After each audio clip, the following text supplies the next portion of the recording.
Most scary stories are made up.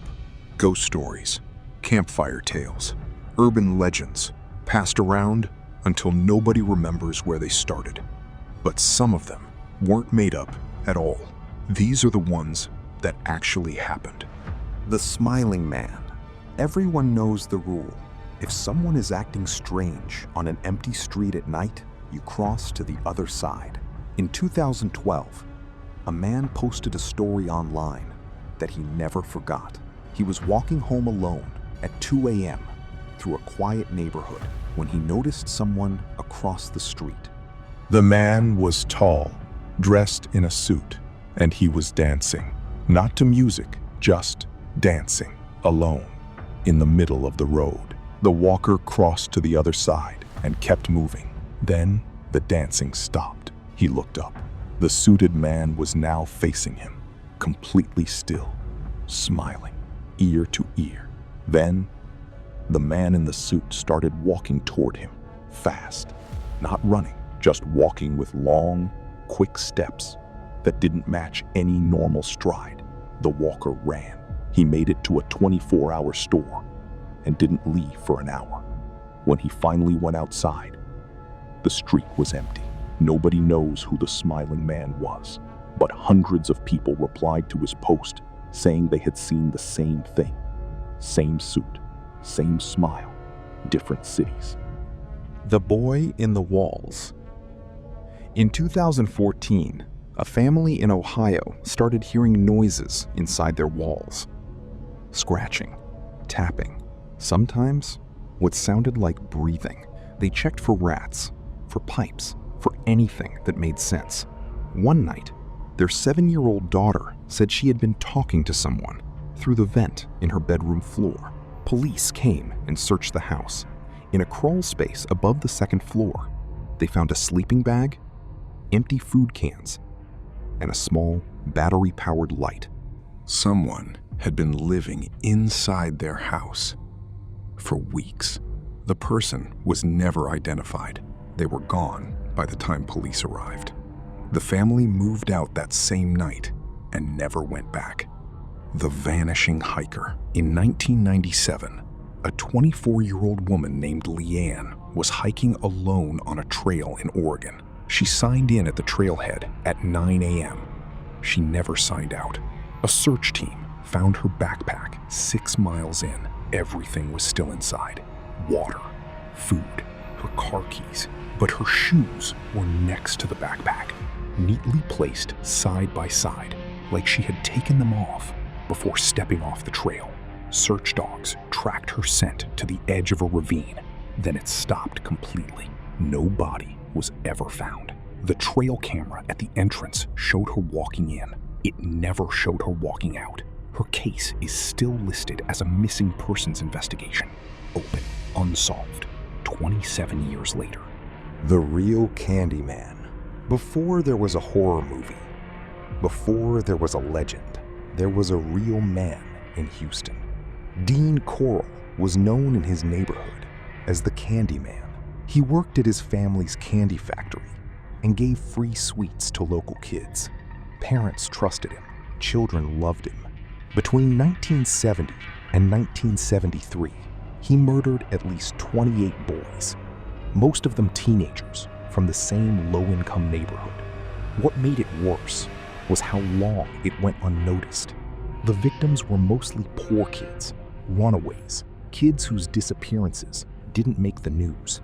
He was finally stopped in 1973 when one of his own accomplices turned on him. 28 confirmed victims. Investigators believed the real number was higher. The neighborhood had a Candyman. Everyone knew him.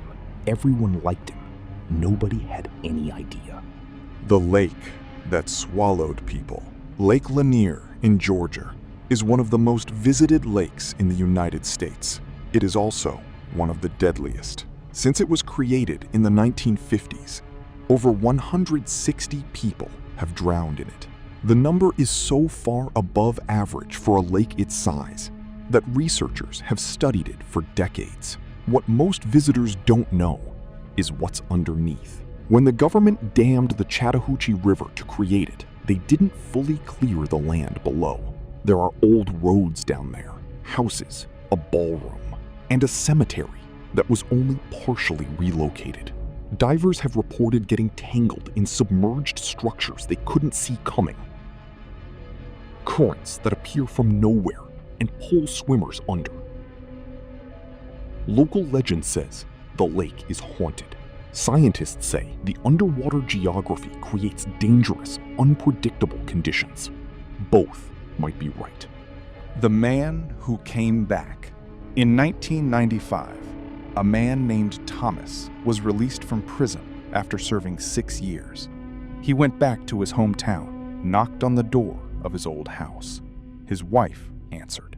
She screamed because Thomas had been buried in the backyard for 3 years. His wife had identified the body, collected the life insurance, remarried, and someone, somewhere, was buried under Thomas's name. The real Thomas had no idea any of it happened.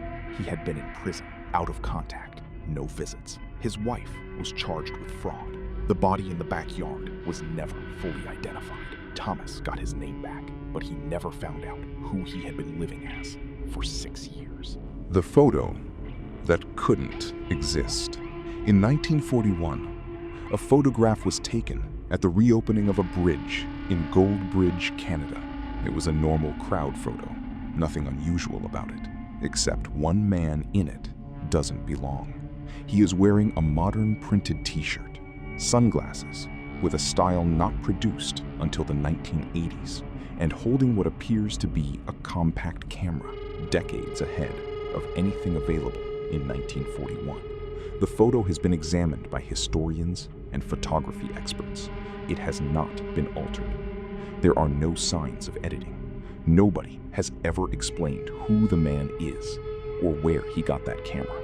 The original photo is in the Bralorne Pioneer Museum. You can go see it yourself. Still out there, the FBI's active cold case database contains over 250,000 unsolved cases. Not from history, not from 100 years ago. Active, ongoing. People who went missing or were killed, and whose cases are still open right now.